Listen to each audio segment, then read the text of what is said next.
誰かの人生の裏側の話とか、そんな考え方あったんだって話とか。私は。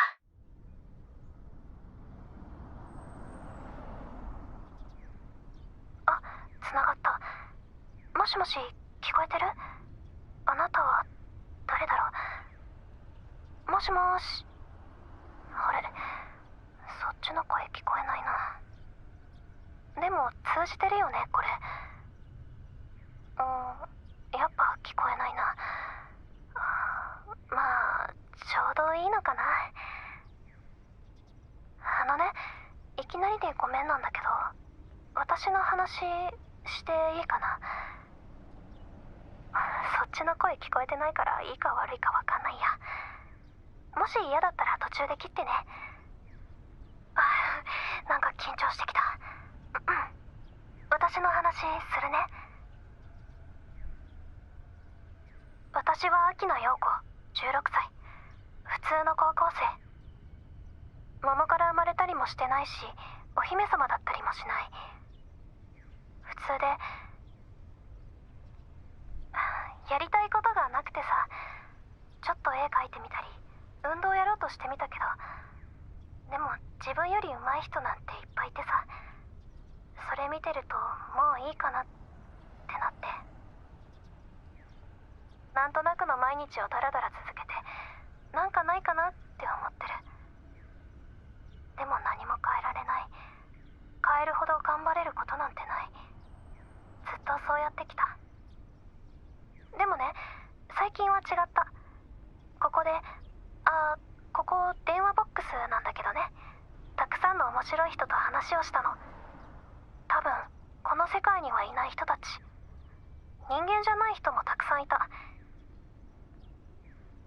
みんな自分の問題に向き合って、笑って悩んで一生懸命な人生。その話を聞くのがとっても楽しかった。返事は聞こえてこないけど、あなたもきっとそうなんでしょう。この電話につながる人はみんなそうだった。でもね、私だけ違った。面白い人と一緒にいれないと楽しくない人生。なんて情けない生き方だろうって、この電話ボックスから帰りながら思った。ちゃんと私自身も面白そうな人生を生きたいって、そう思った。別にヒーローになりたいわけじゃない。でも終わった時にさ、自分で面白かったって言える人生、誰かに面白かったって言ってもらえる人生を生きたい。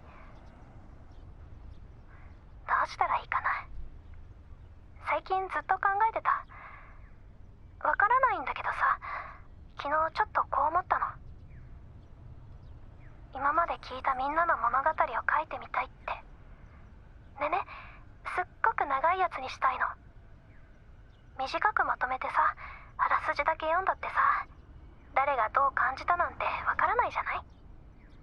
でも面白いのはそこでさ、その人が何を思ってそう行動したのか、それが面白いところなんだって気づいた。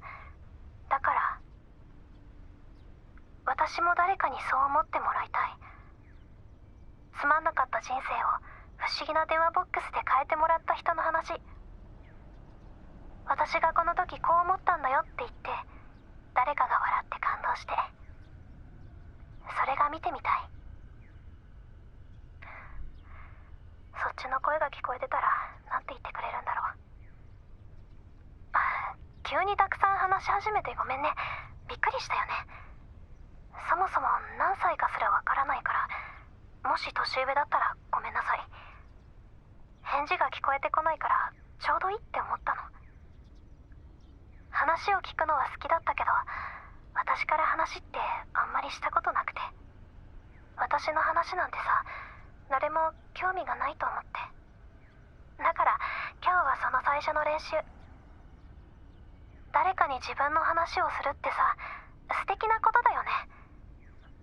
自分の物語を聞いてくれる人がいて、笑ってくれる人がいて、どうだったのって言ってくれる人がいて。長くなっちゃった。案外どこまでも喋っちゃうね。最後まで切らずに聞いてくれてありがとう。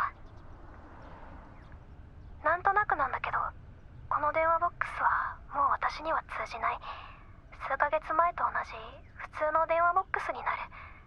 なんとなくそう思う。でもこの電話ボックスじゃないかもしれないけど、あなたとはどこかでまた会えるかもって思ってる。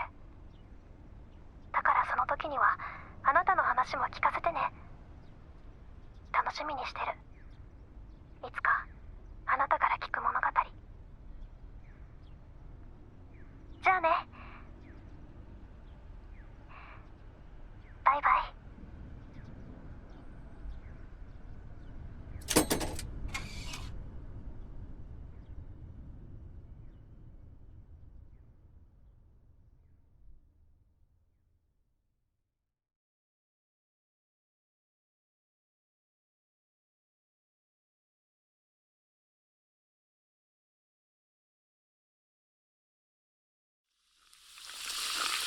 ASMR ならそばにおいでよ。